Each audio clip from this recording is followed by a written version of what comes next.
Ayan. Ito naman. Baba na po.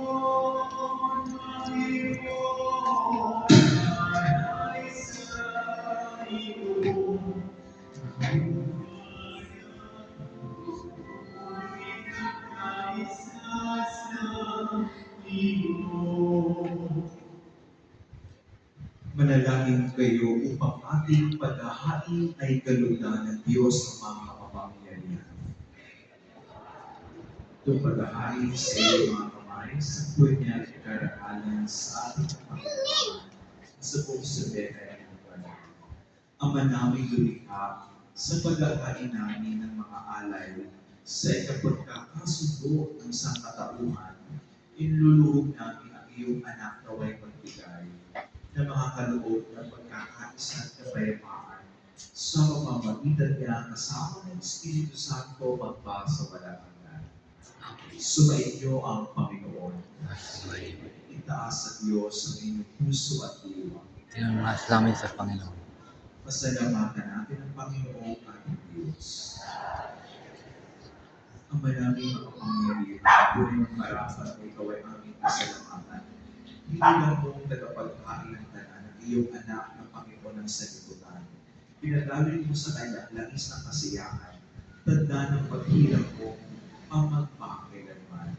Sa paghahain ginagampanan niya sa krus, siya ang dalisay na tagapagluhod. Siya ang gumanap sa aming pagkatubos. Siya ang sumakop sa sasimuko. Ang kanyang paghahain lagi sa lahat ay siyang lubusang naglalahad na iyong kadakilaan matapat upang buhay mo'y sa lahat na ikawan. Sa paghahari niya lahat ay hinahatian sa iyong magandahang loob at kapanalan, sa iyong dangal at kapayapaan. Kaya kaisa ng mga anghel na nagsisiawit ng papuri sa iyo na walang umpay sa kalangitan, kami nag-uubig sa iyong kadakilaan.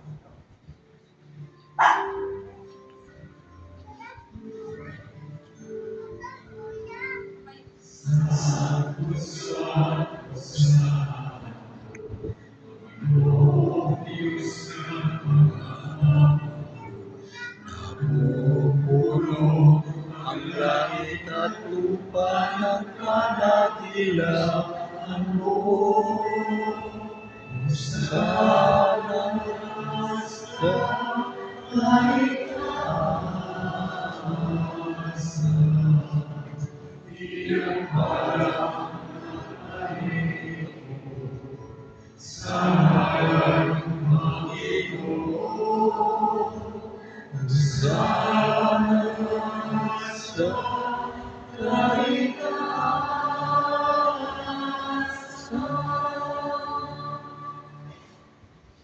Ang manaming banal, ikaw ang bukal ng tanang kabanalan. Kaya sa pamamagitan ng iyong Espiritu, gawin mong banal ang mga kaloob nito upang para sa amin maging katawan at dugo ng aming Panginoon Jesucristo. Bago niya pinagtiis ang pusang loob ng alihandog, hinawakan niya ang tinapay. Pinasalamatan kanya, pinaghati-hati na iyon, iniabot sa kanyang mga alagad at sinabi, "Tanggapin ninyong lahat ito at kanin. Ito ang aking katawan na ihahandog para sa inyo."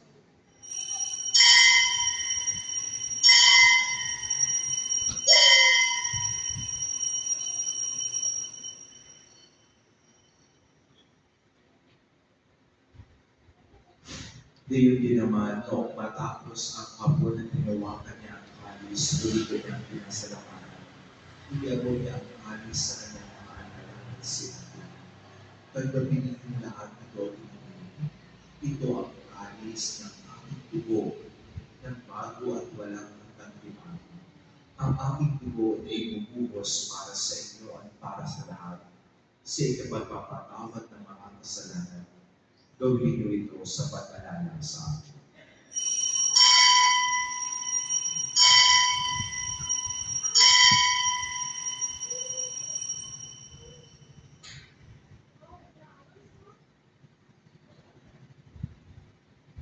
Ipagpuni natin ang misteryo ng pananampalataya.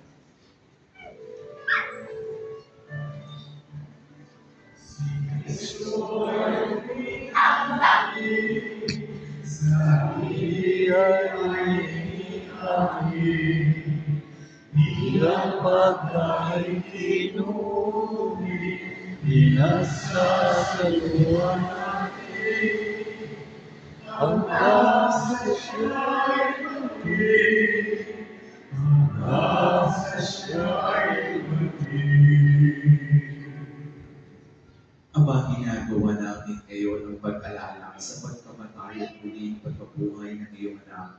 Kaya iniaalay namin sa iyo ang tinapay na nalibigay buhay at ang kalis na nagkakaloob ng kaligtasan.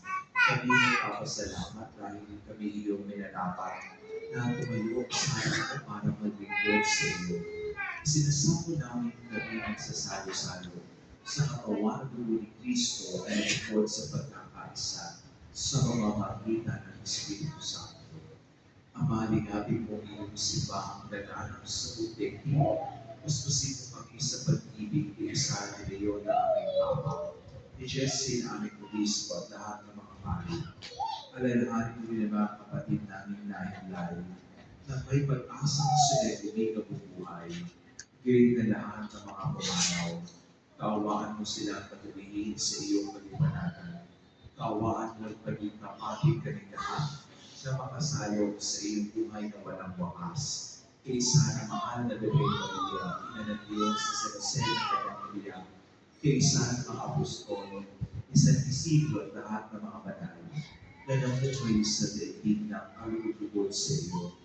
May pagdiwang gawa namin ang pagpupuri sa ikaaral mo sa pamamagitan ng iyong anak na aming Panginoong Jesucristo. Sa pamamagitan ni Kristo, kasama niya at sa Kanya, ang lahat ng parangal at papuri ay sa iyo, Diyos sa makapangyarihan, kasama ng Espiritu Santo, magpasawa lahat hanggan. Amen, amen, amen, amen.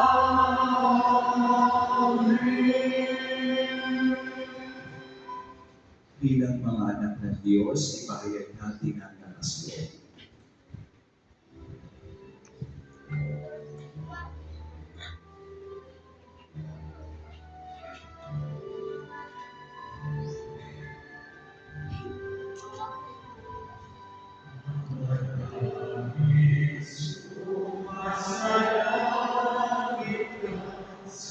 Sumayin ang ngalan mo, mapasahin ang kaharian mo, sumunod ang loob mo. Dito sa lupa para sa langit, bigyan mo kami ngayon ng aming pagkain sa araw-araw. Patawarin mo ang aming mga sala para ng pagkakatawa namin sa nagkakasala sa amin. Huwag mo kami ipahinto sa tukso at yadya mo kami sa lahat ng masama. Hinihiling namin kiniyadya sa lahat ng masama pagkalooban ng kapayapaan araw-araw iligtas sa kasalanan at ilayo sa lahat ng kapahamakan. Samantalang aming pinananabikan ang dakilang anong mapahayag ng tagapagligtas namin si Yesu Cristo.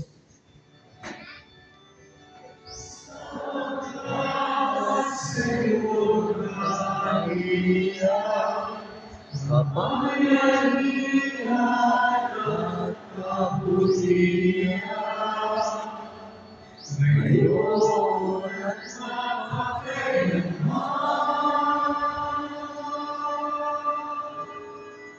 Ngayon at magpakailanman. Panginoon Yesu Cristo, sinabi mo sa iyong mga apostol, kapayapaan ang iniwan ko sa inyo, ang aking kapayapaan binibigay ko sa inyo. Tukayan mo ang aming pananampalataya, huwag ang aming pagkakasala. Pagkalooban mo kami ng kapayapaan pagkakaisa ayon sa iyong kalooban. Kasama ng Espiritu Santo magpasawala hanggan. Ang kapayapaan ng Panginoon ay laging sumainyo. Magbigayan kayo ng kapayapaan sa isa't isa. Espiritu.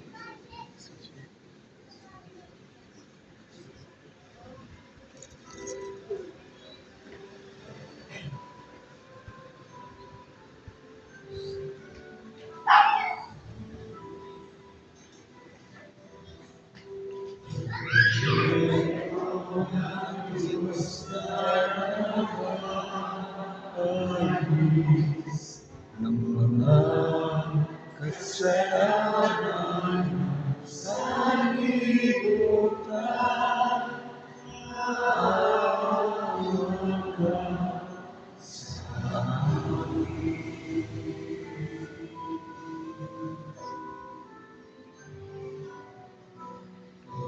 Pero ng Diyos na nag-aalis ng mga kasalanan sa libutan, ayon ka sa